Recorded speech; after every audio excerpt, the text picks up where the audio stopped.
Data 12 mars. Eksodi, kapitulli 23. Mos hap asnjë fjalë të rreme, dhe mos jep asnjë ndihmë të pabesit për të bërë dëshmitar i anshëm. Mos shko pas shumicës për të bërë të keqen, dhe mos dëshmo për një çështje gjyqësore duke u radhitur nga ana e shumicës për të prishur drejtësinë. Mos favorizo as të varfrin në gjyqin e tij.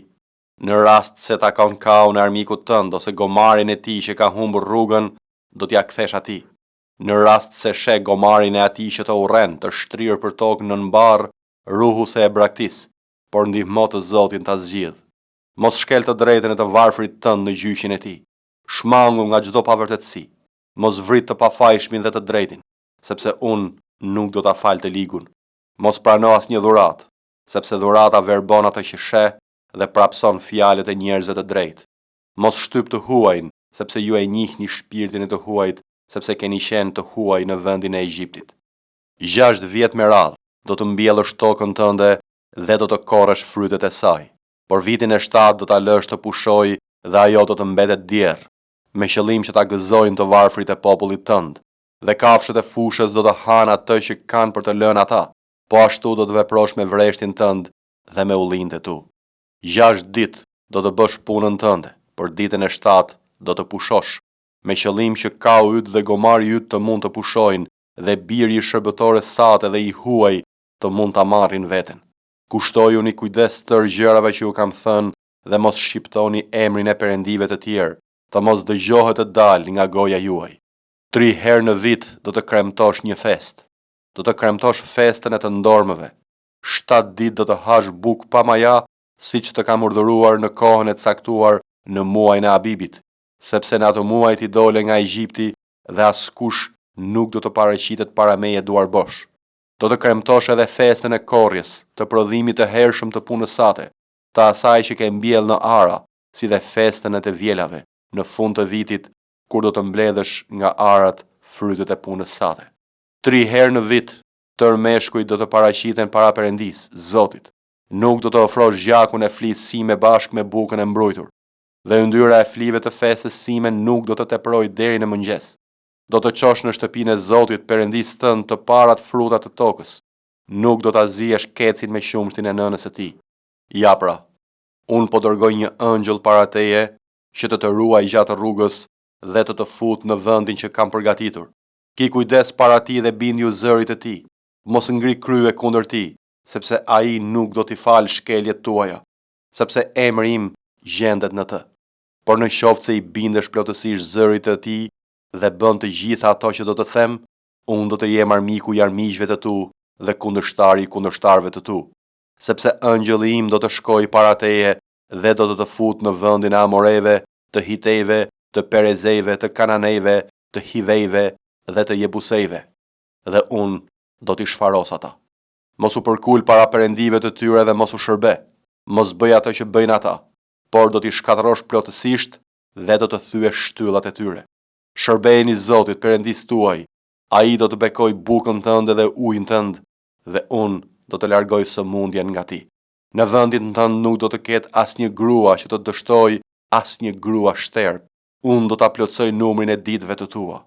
Unë do të dërgoj para teje tmerrin tim dhe do t'i jap dërmën çdo populli pranë të cilit do të arrish, do të bëj që të gjithë armiqtë e tu të kthejnë kurrizin, dhe do të dërgoj para teje grerza, që do t'i përzën Hivejt, Kananejt dhe Hitejt para syve të tu. Nuk do t'i përzë ata para teje brenda një viti, me qëllim që vendi të mos kthehet një shkretëtir dhe kafshët e fushave të mos shumëzohen kundër teje. Do t'i përzë para teje pak e nga pak, në mënyrë që ti të rritesh në numër dhe të shtihesh në dorë vendin. Dhe unë do t'i caktoj kufit e tu nga deti i Kush në detin e Filistejve dhe nga shkretëtira deri te lumi, sepse unë do të lë në duart e tua banorët e vendit dhe ti do t'i të bosh para syve të tu. Mos lidh asnjë aleancë me ta, as edhe me perëndit e tyre. Ata nuk do të banojnë në vendin tënd që të mos bëjnë të mëkatosh kundër meje. Ti do t'ju shërbeje perëndive të tyre dhe kjo do të ishte një lak. Gjoni, kapitulli 2. Dhe ditën e tretë u bë një dasëm në Kanat të Galiles, dhe nëna e Jezusit ishte atje. Dhe Jezusi me dishepujt e vet ishin ftuar në dasëm. Dhe si mbaroi vera, nëna e Jezusit i tha atij: nuk kanë më verë. Jezusi i tha, "Ç'ke me mua o grua? Ora ime s'ka ardhur ende." Nëna e tij u tha shërbëtorëve, "Bëni gjithçka që ai t'ju thotë." Dhe aty ishin vendosur 6 enë prej guri, sipas zakonit të pastrimit të judejve, dhe secila nxinte 2 ose 3 masa. Jezusi u tha, "Mbushni enët me ujë." Dhe ata i mbushën deri sipër. Pastaj u tha, "Nxirrini tani dhe çojani të parit të festës." Dhe ata ja quan. Dhe mbasi i pari i festës e provoi ujin e shndërruar në verë, ai nuk e dinte nga vinte kjo verë, por e dinin mirë shërbëtorët që e kishin nxjerrë ujin. I pari i festës e thirri dhëndrin dhe i tha, "Çdo njeri nxjerr në fillim verën më të mirë dhe kur të ftuarit kanë pirë shumë, verën e keqe. Ti përkundrazi e ke ruajtur verën e mirë deri tani."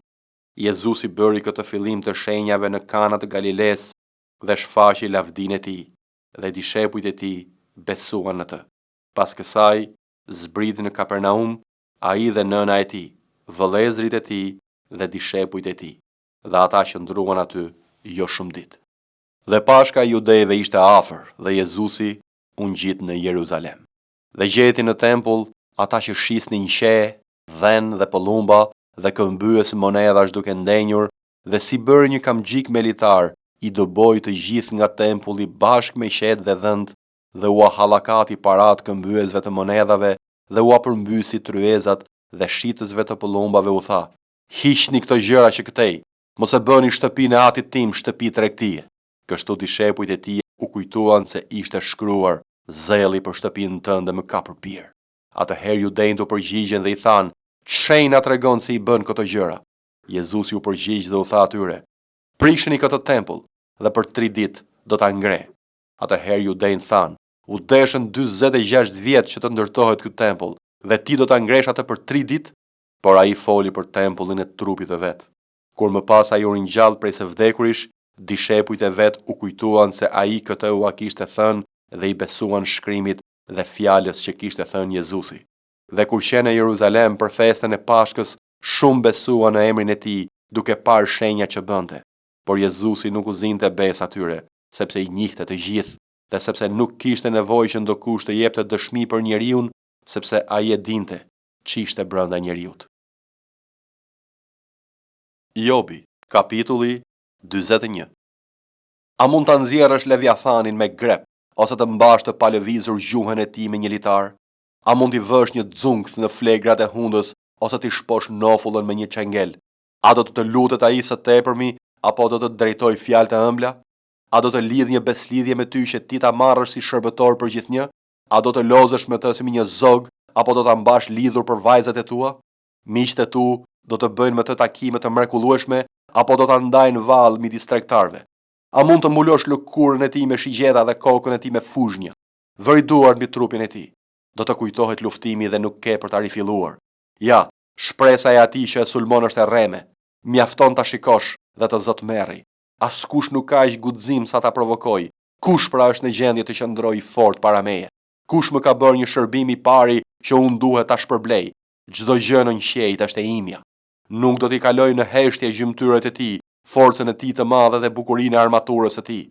Kush mund ta zhvesh nga parzmorja e tij dhe kush mund t'i afrohet me një fre të dyfisht? Kush mund të hap portat e gojës së tij, e rrethuar siç është nga tmerri i dhëmbëve të tij? Shumë të bukura janë rreshtat e mburojave të tij, të salduara fort si prej një vule. Ato janë aq afër njëra tjetrës sa midis tyre nuk kalon as ajri. Janë të ngjitura njëra me tjetrën, të bashkuara fort midis tyre dhe nuk mund të ndahen. Të shtimat e tij japin shkërpëtima drite dhe sytë e tij janë si qepallat e agimit. Nga goja e tij dalin flak, dalin shkëndia zjarri, nga flegrat e hundës së tij del tymb, si nga një enë që vlon ose nga një kazan. Fryma e tij vë zjarrin qymyrit dhe nga goja e tij del flak. Forca qëndron te qafa e tij dhe para tij hedh valle tmerri. Pjesët e flashkat atë mishit të tij janë fort kompakte, janë mjaft të ngjeshura mbi të dhe nuk lëvizin. Zemra e tij është e fortë si një gur, e fortë si pjesa e poshtme e mokrës. Kur ngrihet, të fuqishmit kanë frikë dhe nga tmerri mbeten të hutuar. Shpata që arrin nuk i bën asgjë, e njëjta gjë ndodh me ushtën, shigjetën dhe shtizën. E quan hekurin si kasht dhe bronzin si dru të brejtur nga krimbi. Shigjeta nuk e bën të ikë. Gurët e hobes për të janë si kallamishte. Topuzi i duket sikur është kasht, ai tallet me vringëllimin e ushtës. Poshtë ka maja të mpreta dhe lëgjurm si të lesës mbi balt. E bën të zjej humnerin si në një kazan dhe e bën detin si të ishte një enë me melhem. Lë pas vetes një vazh drite dhe humnera duket si e mbuluar nga thinjat. Mbi tokë nuk ka asgjë që t'i ngjajë, që të jetë bërë pa pasur fare frikë. Shikon në fytyrë tërë njerëzit mendje mdhenj. Ai është mbret mbi të gjitha bishat më madhështore. 2 Korintasve, kapitulli 11. Oh, sa do të dëshiroja që ju të duronit pak marrëzi tek unë. Por edhe më duroni, sepse jam xheloz për ju me xhelozinë e Perëndisë, sepse ju fejova me një burr të vetëm, që t'ju nxjerr para Krishtit si virgjëresht të lirë, por druaj se mos, ashtu si gjarpri e gënjeu Evën me dinakrinë e tij, kështu edhe prishet mendja juaj duke rënë nga thjeshtësia që është në Krishtin. Sepse po të vinte dikush dhe t'ju predikonte një Jezus tjetër që ne nuk e kemi predikuar, ose po të merrnit një frym tjetër që nuk e keni marrë, ose një ungjill tjetër që nuk e keni pranuar, do ta duronit mirë. Unë mendoj se nuk kam mbetur as pak prapa nga këta apostoj më të lartë. Dhe megjithse jam i paaft në të folur, nuk jam i tillë në dituri. Madje jemi shfaqur tërësisht ndër ju në gjithçka. Mos vallë bëra mëkat duke e ulur veten time që të lartoheni ju, sepse ju kam predikuar falas ungjillin e Perëndisë. Kam rrjepur kishat e tjera duke marrë një rrogë që t'ju shërbej juve. Dhe kur isha midis jush dhe isha nevojtar, nuk ju bëra barr askujt, sepse nevojat e mia i plotësuan vëllezëri që erdhe nga Maqedonia, dhe në çdo gjë u ruajta që të mos ju bëhem barr, edhe në të ardhmen do të ruhem. Siç është e vërteta e Krishtit në mua, ashtu nuk do të më ndalohet kjo mburje në vendet e Akais. Pse? Ndoshta pse nuk ju dua? Perëndia e di. Por atë që bëj, edhe do ta bëj përsëri, që t'ju pres çdo shkas atyre që duan shkas, që ata të gjenden si edhe ne në atë gjë për të cilën mburren. Sepse të tillë janë apostujt të rrem, punëtor hileqar që shndërrohen në apostujt të Krishtit, dhe nuk është për të çuditur sepse Satani vetë shndërrohet në ëngjël drite. Nuk është pra gjë e madhe nëse edhe shërbyesit e tij shndërrohen në shërbyes të drejtësisë, fundit të cilëve do të jetë sipas veprave të tyre. Përsëri them, askush të mos mendoj se jam i marr, në mos më pranoni edhe si të marr, që edhe unë të mburrem pakës. Ato që po them, nuk po e them sipas Zotit, por si në marrëzi, duke u mbështetur në mburrje. Meqense shumë vetë mburren sipas mishit, do të mburrem edhe unë, sepse ju që jeni të ditur, i duroni lehtë të marrët. Sepse ju duroni nëse dikush ju robëron, nëse dikush ju glabëron, nëse dikush ju merr gjën tuaj, nëse dikush mbahet me të madh, nëse dikush ju godet në fytyrë. Flas për turpin tim, sikurse ne të ishim të dobët. Megjithatë në çdo gjë që dikush guxon, po flasi i marr, guxoj edhe unë. Janë hebrej? Edhe unë. Janë izraelit? Edhe unë. Janë pasardhës të Abrahamit? Edhe unë. Janë shërbënjës të Krishtit? Po flasi i pamend. Unë më tepër, në mundime më tepër, në goditje tejmase, në burgje më tepër dhe shpesh në rrezik për vdekje. Nga judejt mora 5 herë nga 40 kamzhik pa një.